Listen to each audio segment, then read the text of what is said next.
Ndërtitët kryesor do të veçojmë shpallën fituesit për modernizimin e rezidencave qeveritare në Vlorë dhe Velipoj. Kryeministri Rama tha se këto asete do të bien në funksion të publikut. Kredia konsumatore marrë nga qytetarët u rrit me 5% në fund të tremjorit të parë të vitit, shifrat të publikuar nga Banka e Shqipërisë. Bizneset që nuk paguajnë afat dhe detyrimet tatimore rrezikojnë të shkojnë deri në faliment, parashikohet edhe mbledhja e borxheve me forcë. Skemës së pensioneve private janë shtuar 1451 kontribues të rinj. Në raport me kontribuesit në skemën shtetërore ata janë shumë pak.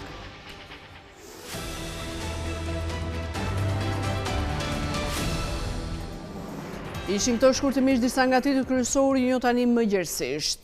7 finalistët e fazës së dytë kanë prezantuar përpara një jurie ndërkombëtare projekti det arkitekturore për rimëkëmbjen dhe modernizimin e rezidencave qeveritare në Vlorë dhe Velipoj. Kryeministri Rama u shpreh se këto asete do të jenë në funksion të publikut.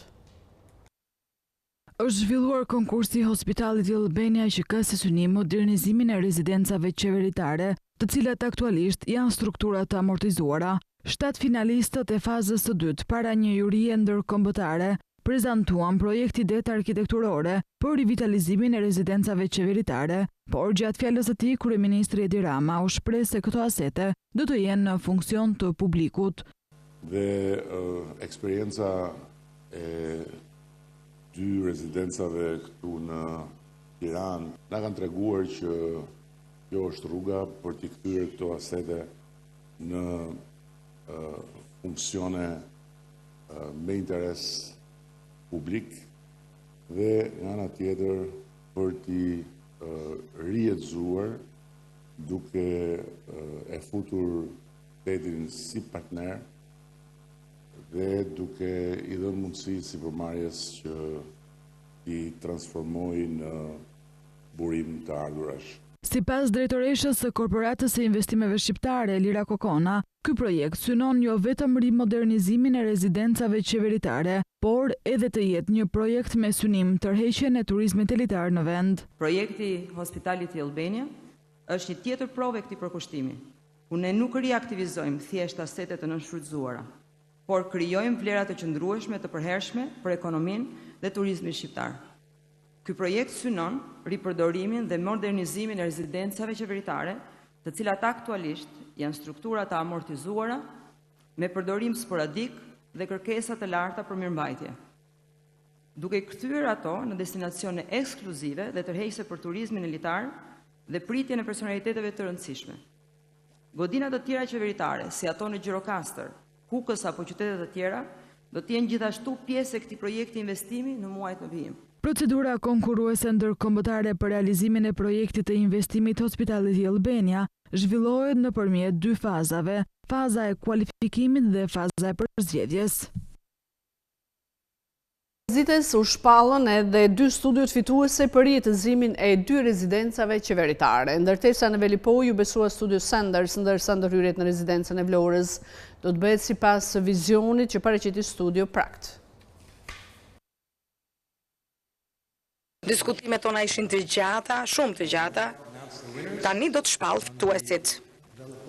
Për Velipojën, qendrën është skuadra që përfaqësohet nga studia Sanders.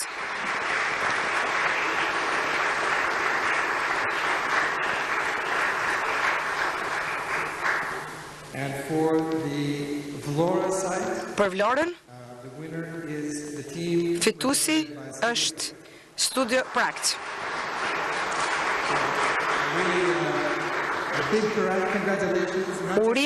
Urime jo vetëm fituesve, por të gjithë pjesëmarrësve, të gjithë 7 ekipeve që morën pjesë. Turizmi në vend ka njohur një rritje të ndjeshme vitet e fundit, duke tërhequr edhe vëmendjen e mediave ndërkombëtare. Sipas Euroguide, Shqipëria renditet mes vendeve më të lira në botë për të udhëtuar. Turizmi në Shqipëri ka njohur një hovë të jashtëzakonshëm në 2 vitet e fundit, duke thyer rekorde mujore dhe kthyer vëmendjen ndërkombëtare drejt saj. Nga plazhet magjepse të jugut deri te pasuritë kulturore të veriut, vendi ynë po shkëlqen si një nga destinacionet më të përballueshme dhe tërheqëse të Europës. Sipas Skift Research, Shqipëria renditet si një ndër vendet më miqësore me buxhetin, ndërsa Organizata Botërore e Turizmit e cilëson si një nga performuesit më të mirë me rritjen e fluksit turistik. Ndërkohë, revista Focus e përshkruan vendin tonë si një perlë të fshehur me potencial të jashtëzakonshëm për tërheqjen e vizitorëve në të ardhmen. Së fundmi, sipas Rough Guides, Shqipëria renditet mes 20 vendeve më miqësore me buxhetin në botë. Me një shpenzim ditor mesatar të vlerësuar sipas Rough Guides prej $92, Shqipëria renditet ndër vendet më ekonomike në botë për të udhëtuar, duke ofruar vlera të konsiderueshme për çdo euro të shpenzuar. Ushqimi është vlerësuar mesatarisht në $34 në ditë, transporti në rreth $15, ndërsa akomodimi mesatarisht në $58 nata, me çmime që bien ndjeshëm jashtë sezonit turistik, thotë raporti. Sipas publikimit, ajo që e veçon Shqipërinë sipas Rough Guides nuk është vetëm çmimi i ulët, por raporti cilësi-kosto. Plazhet më ura të kristalta në jug, si në Ksamil apo Dërmi, ofrojnë përvoja që në vende të tjera të Mezeut do të kushtonin 3 fishin. Kapaciteti prodhues i energjisë elektrike nga vendi do të shtohen edhe 2 vepra të tjera. Kështu në mbledhjen e saj të fundit, qeveria ka miratuar 2 centrale të reja në qarkun e Firit me kapacitet të përbashkët prodhues 107 MW. Qeveria ka miratuar ndërtimin e 2 centraleve të mëdhenj diellor në qarkun e Fierit, sipas vendimeve të marra në mbledhjen e fundit të Këshillit të Ministrave. Një nga parqet fotovoltaik do ketë fuqi të instaluar 25 MW dhe do zhvillohet nga kompania Power Energy, ndërkohë që centrali tjetër do ketë një fuqi 82 MW, ndërsa zhvillues është kompania Albania Solar Power.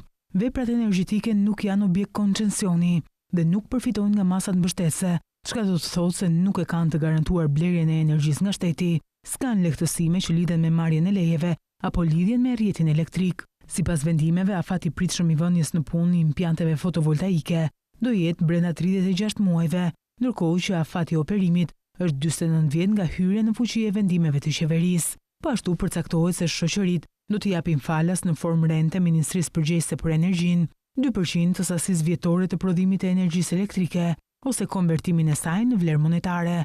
Në rast konvertimi në vlerë monetare, shuma derdhet tërësisht në buxhetin e shtetit. Ndërkaq, Ministria e Infrastrukturës dhe Energjisë dhe Agjencia Kombëtare e Burimeve Natyrore kanë të drejtë të ushtrojnë mbikëqyrje të përgjithshme me afate 3 mujore gjatë realizimit, vënies në punë dhe operimit, me synim që të verifikojnë se ecuria e punimeve, cilësia, konformiteti dhe operimi janë në përputhje me programin e përgjithshëm të realizimit dhe të dokumentacionit të projektit. Bashkia e Durrësit ka shpallur hapjen e tenderit për hartimin e masterplanit dhe përgatitje të projekteve të zbatimit për disa ndërhyrje infrastrukturore dhe zhvillimore. Këto projekte synojnë jo vetëm përmirësimin e infrastrukturës ekzistuese, por edhe nxitjen e zhvillimit të qëndrueshëm urban. Bashkia e Durrësit ka shpallur hapjen e tenderit për hartimin e masterplanit dhe përgatitje të projekteve të zbatimit për një stër ndërhyrjesh infrastrukturore dhe zhvillimore për periudhën 2025-2026. Sipas dokumentit të publikuar në Agjencinë e Prokurimit Publik, Bashkia synon të realizojë projekte që përfshin ndërtim rrugësh, objekte sportive, rezidenciale, kopshte, çerdhe, rikualifikim të hapësirave urbane, si dhe marrjen e masave për përmirësimin e infrastrukturës së kanalizimeve dhe mbrojtjes nga erozioni. Ndër projektet më të rëndësishme janë ndërtimi i rrugës Sirus, kuvendi i Vlorës dhe Çeli Islami, zhvillimi i një rrjeti kanalizimesh, projektimi i një parkimi nën toksor, si dhe ndërtimi i një çerdheje e kopshti. Ndërkohë, një nga ndërhyrjet më me impakt do të jetë riaftësimi strukturor i pallateve të dëmtuara nga tërmeti i datës 26 nëntor 2019. Po kështu, një projekt që parashikon ndërhyrje do jetë edhe përforcimi i terrenit nga rrëshitjet zona e Porto Romanos. Referuar dokumentit, shtrirja e objektit të punës do të bëhet në fazat e projektimit, që do të përcaktohen në fazën e 2 të mini konkurseve, kurse në fazën e mini konkurseve paketa do të përcaktohen sipas nevojës së shërbimit që kërkohet për faza specifike. Projekti synon jo vetëm përmirësimin e infrastrukturës ekzistuese, por edhe nxitjen e zhvillimit të qëndrueshëm urban, rritjen e sigurisë dhe përmirësimin e cilësisë së jetesës për qytetarët e Durrësit. Ndërkohë, fondi limiti i përllogaritur arrin shifrën 33.332.000 lekë. Për zbatimin e këtyre projekteve të rëndësishme, Bashkia do të angazhojë një ekip të gjerë konsulentësh të specializuar në fushat e ndërtimit, urbanistikës, arkitekturës, energjisë dhe mjedisit, duke garantuar standarde të larta teknike. Ka nisur puna për ndërtimin e rrugës së re në hyrjen e qytetit të Shkodrës në segmentin kthesa e Bërdices Ure Baqallokut. Sipas afateve kontraktuale, punimet pritet përfundojnë pas një viti, por Ministri i Infrastrukturës dhe Energjisë Belinda Belloku u shpreh për mbylljen e tyre më herët. Pas procedurave tenderuese dhe lidhjes së kontratës, ka nisur puna për ndërtimin e rrugës së re për hyrjen në qytetin e Shkodrës. Sipas afateve kontraktuale, punimet pritet të përfundojnë pas një viti, por Ministri e Infrastrukturës dhe Energjisë Belinda Belloku e vuri theksin te nevoja për mbylljen e tyre më herët. Shpresojmë që mos jetë qershori, siç është afati kontraktual në momentin e dorëzimit të kësaj vepre, por të jetë shumë më përpara. Inxhinieri tha që do të jetë fundi këtij viti, unë po them edhe nëse është pranvera, që është sërish para afatit kontraktual, do të jetë shumë mirë pasi në verë, në zonën e Shkodrës, pra hyrja e Shkodrës është një zonë që afektohet shumë edhe nga trafiku i turistëve, të cilët vinë nga Malizia në Shqipëri, apo edhe anasjelltas. Ndërkaq, kreu i Autoritetit Rrugor Shqiptar bëri me dije detajet e projektit që përfshin ndërtimin e aksit kthesa e Bërdicës Ura e Baqallokut. Ky projekt konsiston në zgjerimin e një rrugë me një gjatësi për 1600 metrash dhe me dublimin e urës Baqallokut ekzistuese, e cila ka një gjatësi për 180 metra linear, ka 2 korsi kalimi. Ndërkohë që në pjesën e rrugës ekzistuese do të kthehet në një rrugë interurbane, por me element urban, siç janë trotuarët edhe ndriçimi, duke qenë se kjo zonë hyrëse e qytetit Shkodrës është e banuar, mund të themi. Ka 2 korsi kalimi për çdo anë, pjesën e gjelbrimit në mes me një gjerësi 1.8 metra, gjithashtu pjesën e trotuarit me një gjerësi minimale 1.7 metra në vendet ku ka hapësirë deri në 2.5. Konsorciumi kompanive fituese që po kryen punimet u shpall në nëntor të vitit të kaluar me një ofertë prej 8.4 milion euro pa TVSH. Në atë kohë u specifikua se ura ekzistuese parashikohet të ruhet dhe do jetë funksionale edhe me dublimin e saj me një urë paralele. Kjo urë do akomodoj trafikun që lëviz në drejtimin e Tiranës, ndërsa ura ekzistuese do të shërbej vetëm për trafikun që lëviz në drejtimin e Shkodrës. Sipas të dhënave të publikuara nga Instat, kostot e ndërtimit në 3 muajt e parë të vitit kanë regjistruar ulje. Nga ana tjetër, disa kategori kanë pësuar rritje të çmimeve ku kryesojnë pagat dhe shpenzimet për makineri. Ndërtimi po luan një rol të rëndësishëm në ekonominë shqiptare, sidomos vitet e fundit, ku numri i ndërtimeve dhe vlera e tyre kanë pësuar një rritje të ndjeshme, veçanërisht në periudhën pas pandemisë. Gjithashtu edhe çmimet e qeras dhe tregu i pasurive të paluajshme po lulëzojnë gjithnjë më shumë. Që nga tremujori i fundit i vitit 2021, kostoja e ndërtimit është shtrenjtuar ndjeshëm si në bazë tremujore ashtu edhe vjetore. Sipas të dhënave nga Instituti Statistikave, indeksi kushtimit në ndërtim në tremujorin e parë të vitit 2025 arriti në 113.1, kundrejt tremujorit të 4 të vitit 2021. Nëse flasim për ndryshimin nga tremujori i fundit i vitit 2024, është shënuar një rritje prej 0.4%. Ndërsa ndryshimi vjetor është 1% nga 3.4% që shënonte vjet. Në këto vitet e fundit orientimi më i madh i investimeve është në ndërtim, i cili ka qenë ndër kontribuesit më të mëdhenj të rritjes ekonomike. Scanintel ka analizuar të dhënat e Instat për të kuptuar ecurinë e kostove të ndërtimit. Në terma tremujor, ndryshimi më i madh në kosto ka ndodhur në kategorinë shpenzime për paga me 1.7%, e pasuar nga grupet kosto të tjera me 1.1%, shpenzime për makineri 0.6% dhe shpenzime në transport me 0.2%. Ndërsa në krahasim vjetor, rritja më e madhe e çmimeve ka ndodhur sërish në shpenzimet për paga, të cilat kanë pasur një rritje prej 5.2%. Rritja është pasuar edhe nga grupet shpenzime makinerie me 2.4%, kosto të tjera me 2%, shpenzime transporti me 1.7% dhe shpenzime energjie me 0.6%.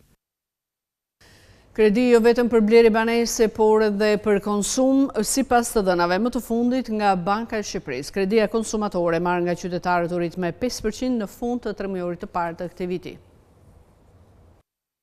3 muajt e parë të 2025-s kanë dëshmuar një rritje të kërkesës së qytetarëve për financim nga bankat. Gjatë kësaj periudhe nuk janë marrë vetëm më shumë kredi për blerje banese, por edhe për financimin e konsumit. Në fund të tremujorit të parë, kredia për të mbuluar nevojat personale të qytetarëve për blerje pajisjesh profesionale, mobilje për shtëpi, edukim, shëndet, pushime, ushqim, blerje makine dhe të tjera, ka arritur në 92 miliard lek. Shifrat më të fundit nga Banka e Shqipërisë flasin për një rritje me afërsisht 5% të kredisë për këtë qëllim, por cili nga qarqet rezulton të ketë marrë më shumë kredi konsumatore. Duke qenë se shumica e popullsisë është e përqendruar në Tiranë, më shumë se gjysma e kredisë konsumatore është dhënë për individët në kryeqytet. Sipas statistikave zyrtare, vlera e kredive për financimin e konsumit në qarkun e Tiranës ishte 51 miliard lekë, ndërsa në qytetet e tjera të vendit nuk i arrin dot as 10 miliard. Durrësi është qarku i dytë ku ka pasur më tepër kërkesë dhe janë miratuar më shumë hua konsumatore nga bankat.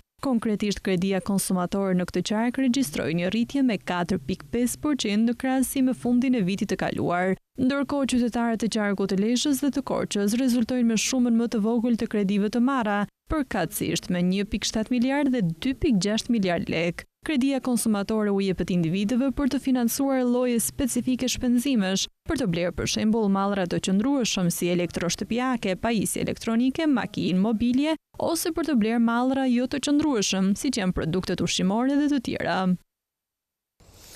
Administrata tatimore i ka rikthyer bizneseve 54 milion euro në formën e rimbursimit të TVSH-s në 4 muajt e parë të vitit, ndërkohë që 80% e kërkesave janë miratuar pa kontroll. Në 4 muajt e parë të vitit, bizneseve u janë kthyer 5.4 miliard lekë apo 54 milion euro TVSH e paguar përmes procedurës së rimbursimit. Në raport me një vit më parë, shifra për periudhën janar-prill ka rënë me 39%, pasi në 2024 u rimbursuan 87 milion euro në 4 mujor. E ndarë sipas muajve vjetre një rritje progresive e rimbursimeve të bëra nga Drejtoria e Përgjithshme e Tatimeve dhe shifra më e lartë rezulton të jetë muajin prill me afro 18 milion euro, ndërkohë që koha e kryerjes së këtij procesi po reduktohet. Në total janë rimbursuar 539 subjekte dhe 80% e kërkesave janë miratuar pa kontroll. Rimbursimi i TVSH-s për bizneset për gjatë vitit 2024 përmes platformës digjitale është bërë brenda mesatarisht 31 ditëve, duke reduktuar kohën e pritjes dhe lehtësuar tatim paguesit, ndërsa deri në 2027 planifikohet që afati mesatar i rimbursimit të arrijë në 25 ditë. Personat e tatueshëm të regjistruar për TVSH-n që rezultojnë me tepritje kreditore mbi 400.000 lekë kanë të drejtë të paraqesin kërkesën për rimbursimin e TVSH-s pranë Drejtorisë së Rimbursimit të TVSH-s në Drejtorinë e Përgjithshme të Tatimeve. Kjo kërkesë paraqitet sipas formularit të miratuar, kërkesë për rimbursimin e TVSH-s online dhe zyrtarisht. Rimbursimi i TVSH-s kryhet brenda 60 ditëve nga data e paraqitjes së kërkesës nëpërmjet sistemit të thesarit. Kërkesa për rimbursimin nënshtrohet procedurës normale të rimbursimit, duke u nënshtruar analizës së riskut për rimbursim. Rimbursohen automatikisht brenda 30 ditëve nga data e paraqitjes së kërkesës për rimbursim të TVSH-s si persona me risk zero. Në rast të mos rimbursimit të shumës së miratuar për rimbursim, personit të tatueshëm i lindet drejta e mos pagesës së detyrimeve të tjera tatimore në masën e TVSH-s së pretenduar për rimbursim. Nëse një rimbursim i cili duhej kryer nga administrata tatimore nuk kryhet brenda afateve ligjore, tatimet paguajnë kamat vonesë për shumën e paguar më tepër. Të gjitha bizneset që nuk paguajnë afat detyrimet e tyre tatimore rrezikojnë të shkojnë deri në faliment nëse nisin procedurat e mbledhjes së tyre me forcë. Këto procedura përfshin konfiskim të qarkullimit ditor deri sekuestrimin e plot të pasurisë. Bizneset po neglizhojnë ndjeshëm pagesën e detyrimeve tatimore ndaj buxhetit të shtetit, duke rrezikuar të bien pre masave të ashpra të cilat mund të çojnë deri në faliment të sipërmarrjes së tyre. Ditët e fundit, administrata tatimore ka përqendruar vëmendjen në mbledhjen e borxheve të krijuara nga bizneset, duke rikujtuar pasojat që mund të kenë nëse nuk zbatojnë legjislacionin në fuqi. Por pavarësisht kësaj, vetëm në muajin maj, detyrimet e krijuara rishtazi arritën në 47 milion euro. Por çfarë rrezikojnë konkretisht bizneset që kanë akumuluar detyrime apo nuk i shlyejnë ato në kohë? Referuar ligjit për procedurat tatimore në Republikën e Shqipërisë, administrata tatimore ka kompetencat për të mbledhur detyrimet tatimore të papaguara me forcë, për të cilat nuk është ushtruar e drejta e ankimit apo kanë kaluar të gjitha fazat e shqyrtimit administrativ dhe gjyqësor. Sipas nenit 89 të ligjit, administrata tatimore mund të angazhojë strukturat e saj për të verifikuar dhe monitoruar në vend aktivitetin tregtar të tatim paguesit me qëllim konfiskimi në fund të çdo dite të njëshume jo më pak se 50% të qarkullimit të realizuar, por jo më shumë se detyrimi tatimor, për të cilin ka filluar procedura e mbledhjes me forcë të detyrimeve për llogaritë të detyrimeve tatimore të pashlyera të tatim paguesit. Pagesa e shumës së qarkullimit të sekuestruar kalohet në llogarinë bankare të administratës tatimore ditën e nesërme. Tatim paguesi për të cilin administrata tatimore ka filluar mbledhjen me forcë të detyrimeve të papaguara, nuk mund të kryej transferim të shumave të parave nga llogaria e tij apo të transferojë aktivitet ose kapitalet e shoqërisë vetëm në rast kur ato kanë si qëllim shlyerjen e detyrimit. Nga ana tjetër, tatimet mund të kërkojnë pranë organeve kompetente ndalimin e lëvizjes jashtë territorit të Republikës së Shqipërisë të administratorit, të personit juridik, ortakut dhe aksionarit të personit juridik apo individit tregtar, i cili ka detyrime të papaguara, si dhe ndalimin e transferimit jashtë shtetit të shumave të depozituara në llogaritë bankare në emër të individit tregtar apo të shoqërisë tregtare që ka detyrime të papaguara. Po ashtu, administrata tatimore ka të drejtën t'i kërkojë çdo banke tregtare ku tatim paguesi ka llogari në emër të vet, të bllokojë një shumë e cila duhet të jetë jo më e vogël ndërmjet shumës që kërkohet të mbahet dhe shumës që rezulton në atë çast në llogarinë bankare të tatim paguesit. Shuma e bllokuar kalon për llogaritë të administratës tatimore. Sipas ligjit në fuqi, tatimeve u lindë drejta të vendosin masën e sigurimit të detyrimit tatimor të papaguar, e cila mund të jetë sipas rastit barë siguruese ose barë hipotekore, dhe nëse sërish detyrimi nuk shlyhet, kalohet në ekzekutimin e masës së sigurimit, ndërmjet sekuestrimit, konfiskimit dhe shitjes së pasurisë së siguruar në favor të administratës tatimore në pronësi të tatim paguesit. E gjithë pasuria e tatim paguesit është objekti i sekuestrimit në masën e detyrimit tatimor të papaguar. Totali i borxhit të akumuluar nga sipërmarrjet ndaj administratës tatimore ndër vite arrin në 162.5 miliard lek. Në 3 muajin e parë të këtij viti, skemës pensioneve private janë shtuar 1451 kontribues të rinj. Megjithatë, pavarësisht rritjes së pjesëmarrjes në këto fonde, raporti me ata që kontribuojnë në skemën shtetërore është mjaft i vogël.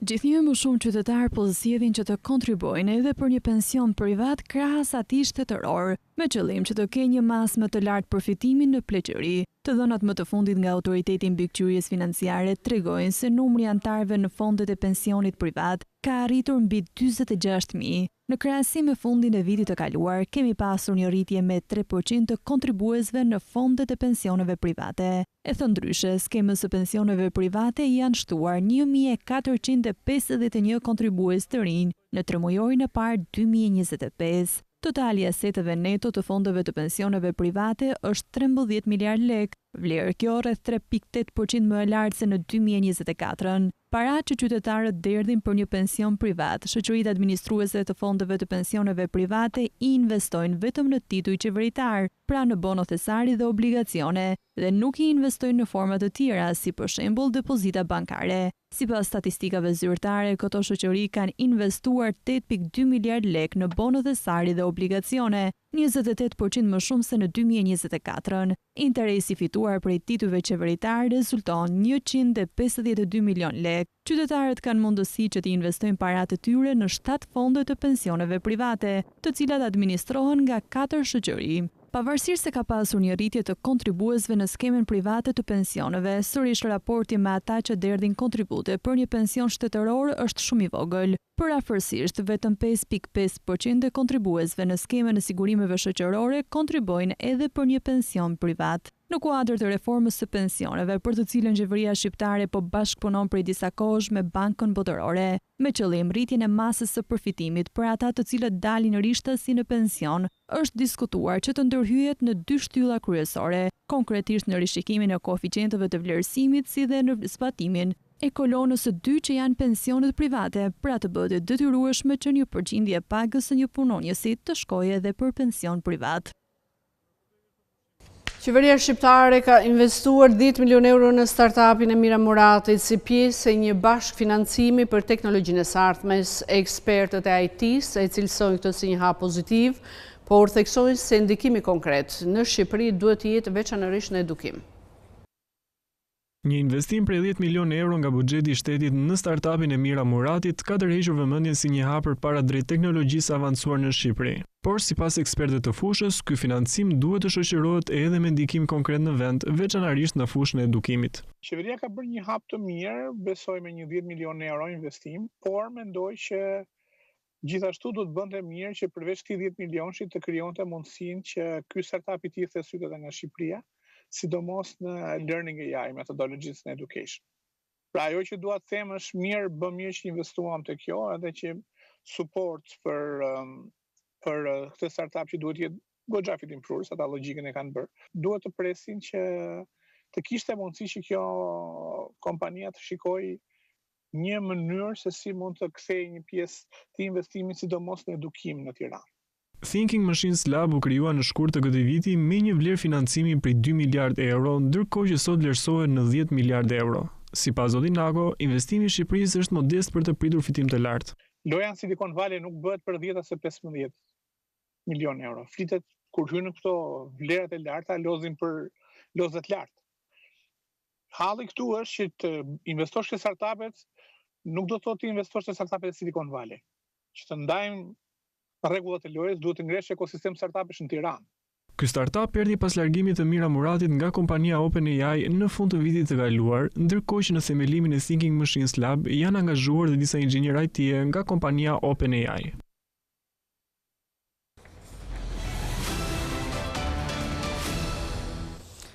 Komisioni Evropiane i ka dhënë dritën jeshile Bullgarisë për të bërë pjesë e Eurozonës duke nisur nga janari 2026. Megjithatë, vendimi është përballur me skepticizëm dhe protesta nga qytetarët vendas.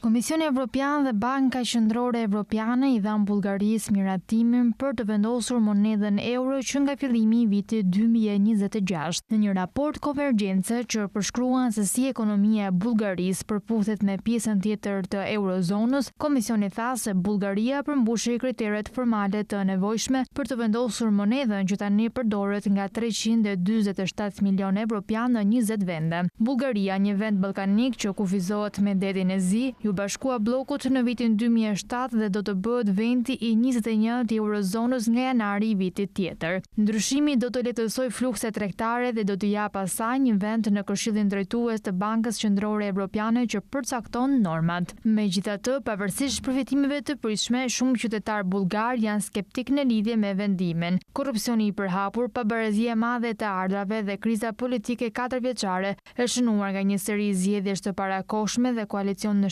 dopta kanë ngërryer besimin tek autoritetet. Shumë njerëz kanë frikë nga një rritje e çmimeve gjatë kalimit në euro, siç ka ndodhur në vendet e tjera që u bashkuan gjatë dekadës së fundit. Një sondazh i Eurobarometrit i publikuar muajin e kaluar nga Komisioni Evropian tregoi se 50% e bullgarëve nuk e mbështesin monedën e përbashkët nga 46% në nëntor. Mesazhi i qeverisë është optimist. Ministra e Financave tha javën e kaluar se euro do të sillte më shumë investime dhe stabilitet në Bullgari. Ajo theksoi se qeveria do të nisë një fushat këtë javë për të siguruar qytetarët mbi përfitimet e vendimit. Mallat e përditshme në dyqane tashmë janë të listuara në euro si dhe në levë bullgare për të mësuar njerëzit me konvertimin. Megjithatë, opozita politike ka kundërshtuar ndryshimin. Me një pagë mesatare mujore prej 2243 leva apo 1420 dollar, Bullgaria është vendi më i varfër në Bashkimin Evropian.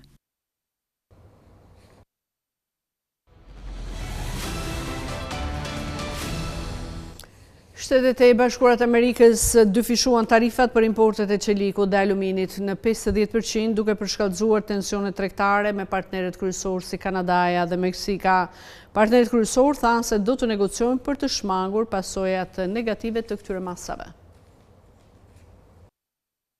Shtetet e Bashkuara dyfishuan tarifat për shumicën e importeve të çelikut dhe aluminit duke përshkallëzuar më tej luftën tregtare globale. Masa vjen ndërsa presidenti Trump pret që partnerët tregtar të paraqesin oferta më të mira për të shmangur tarifat e reja në fillim të korrikut. Kreu Shtëpisë së Bardhë nënshkroi një urdhër ekzekutiv që vendos në fuqi njoftimin e tij të papritur të javës së kaluar, se ai po i çonte tarifat për importet e çelikut dhe aluminit në 50% nga 25% që ishin. Ne filluam me 25% dhe pastaj pasi studiuam më shumë të dhënat, kuptuan se ishte një ndihmë e madhe, por nevojitet më shumë ndihmë dhe kjo është arsye pse 50% fillon sot, than burimet zyrtare amerikane. Rritja vlen për të gjithë partnerët tregtar përveç Britanisë, i vetmi vend deri më tani që ka arritur një marrëveshje paraprake tregtare me Shtetet e Bashkuara gjatë një pauze 90 ditore për një gamë më të gjerë tarifash të Trump. Shkalla për importet e çelikut dhe aluminit nga Mbretëria e Bashkuar, e cila nuk renditet ndër eksportuesit kryesorë të asnjërit metal në Shtetet e Bashkuara, do të mbetet në 25% deri të paktën më nënt korrik. Rreth 1/4 e të gjithë qelikut të përdorur në Shtetet e Bashkuara importohet dhe të dhënat e Byros së Regjistrimit tregojnë se taksat e rritura do të godasin veçanërisht së rënd partnerët më të afërt tregtar, Kanadan dhe Meksikën. Vendet janë përkatësisht numri 1 dhe numri 3 në vëllimet e dërgesave të qelikut në Shtetet e Bashkuara. Kanada është edhe më ekspozuar ndaj taksave të aluminit si eksportuesi kryesor, me afërsisht 2/3 e vëllimeve të kombinuara të 10 eksportuesve kryesor. Shtetet e Bashkuara marrin rreth gjysmën e aluminit total nga burimet të huaja. Burime zyrtare kanadeze deklaruan se janë të angazhuar në negociata intensive për të hequr këto dhe tarifat të tjera.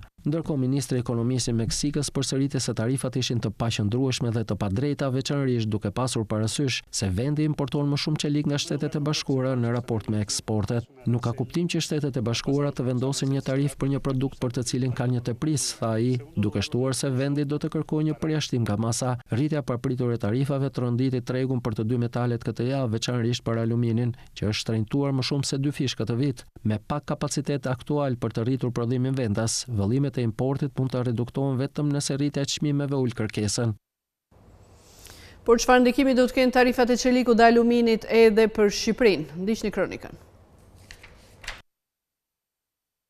Duke marrë shkas nga dyfishimi i tarifave doganore nga 25% në 50% që Shtetet e Bashkuara kanë vendosur për shumicën e importeve të qelikut dhe aluminit, Scanintel ka analizuar ndikimin e mundshëm që kjo mas mund të ketë edhe për ekonominë shqiptare. Bazuar në të dhënat e tregtisë së jashtme, gizat e qeliku janë ndër mallrat më të rëndësishme për Shqipërinë me peshën më të lartë në totalin e importeve. Këto materiale janë jetike për sektor kyç si ndërtimi, infrastruktura dhe industria përpunuese, çka do të thotë se çdo rritje e çmimeve në tregjet ndërkombëtare mund të përkthehet në kosto më të larta për ekonominë vendase. Sipas Instat, gjatë 4 muajve të parë të vitit 2025, gizat e qelikut zën vendin e 4 për nga vlera e importeve, ndërkohë që alumini dhe artikujt prej tij renditen gjithashtu ndër kategoritë me peshën më të lartë. Vetëm në 4 muajorin e parë të vitit importet e metaleve kapën vlerën e 27 miliard lekëve. Nga ana tjetër, eksportet e metaleve nga Shqipëria gjatë periudhës janar-prill të vitit 2025 janë vlerësuar në rreth 13 miliard lekë. Nëse analizojmë marrëdhëniet tregtare mes SBA-s dhe Shqipërisë në fushën e metaleve, të dhënat e vitit 2024 tregojnë se shkëmbimet tregtare import plus eksport për qelikun dhe aluminin mes dy vendeve arritën në 3.5 miliard lekë. Pra janë këto dy grup mallra që zënë dhe pjesën dërmuese të kësaj vlere. Ndërkohë, gazeta amerikane dhe New York Times ka publikuar një analizë mbi 140 vende që furnizojnë SBA-n me mallra të ndryshme, ku tarifat e vendosura nga presidenti Trump kanë krijuar pasiguri të konsiderueshme mbi kostot e këtyre mallrave. Shqipëria renditet në këtë listë një nga vendet që furnizon Shtetet e Bashkuara të Amerikës me rreth 3% të materialeve për përpunimin e hekurit. Përrjedhojnë nëse tarifat e reja çojnë në rritje të çmimeve globale të qelikut dhe aluminit, Shqipëria mund të përballet me kosto më të larta për importet e këtyre mallrave, sidomos nga partnerët kryesorë europian, të cilët janë të ndërlidhur drejt për drejt me zinxhirin ndërkombëtar të furnizimit. Komisioni Evropian shpreh bindjen se do të shmang tarifat amerikane 500% për importuesit e energjisë ruse. Megjithse synon të godasë Rusinë, masa mund të dëmtojë dhe ekonominë e Bashkimit Evropian.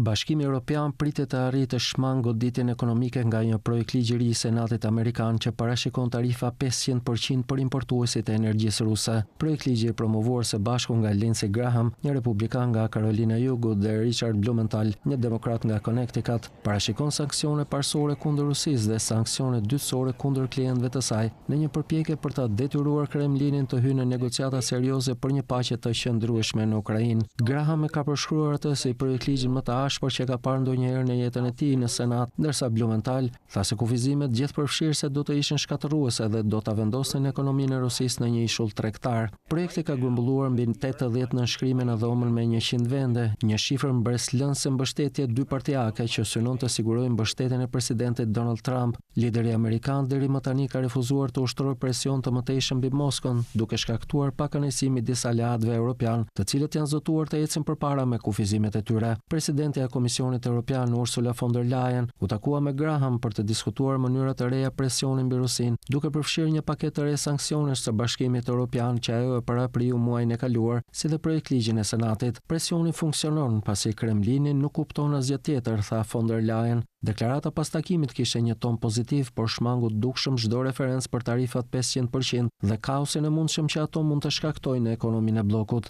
Projektligji i propozuar nga Graham dhe Blumenthal përfshin një dispozitë që do t'i lejonte presidentit amerikan të përjashtonte vende, mallra dhe shërbime specifike nga tarifa 500%, bazuar në interesat e sigurisë kombëtare. Dy senatorë kanë thënë publikisht se objektivi kryesor i sanksioneve dytësore do të jenë Kina dhe India, importuesit më të mëdhenj të naftës ruse në vend të aleatëve perëndimor. Megjithatë, tarifat për 500% mund të shkaktojnë trazira në treg që prekin të gjithë cepat e botës. Franca, Spanja, Belgjika, Holanda dhe Portugalia blejnë gaz natyror të lëngshëm rus, ndërsa Italia, Greqia, Hungaria, Slovakia dhe Bullgaria eksportojnë gaz rus të tubacioneve. Po ashtu Hungaria dhe Slovakia blejnë naftë ruse. Për më tepër 5 shtete si Bullgaria, Republika Çeke, Hungaria, Slovakia dhe Finlanda përdorin reaktor bërthamor të ndërtuar në Rusi që mbështeten në karburante specifike të prodhuara nga Moska. Kemi ardhur kështu në fund, por unë kujtoj se për më tepër informacione ju mund të na gjeni dhe në adresën tonë internet skantv.al, ku mund të gjeni gjithçka mbi ekonominë, bankat, sigurimet, tregjet financiare të tjerë. Gjithashtu mund të na ndiqni edhe në rrjetet sociale si Facebook, Instagram, YouTube dhe LinkedIn. Unë ju falenderoj që na keni ndjekur, bashkë miru takofsh.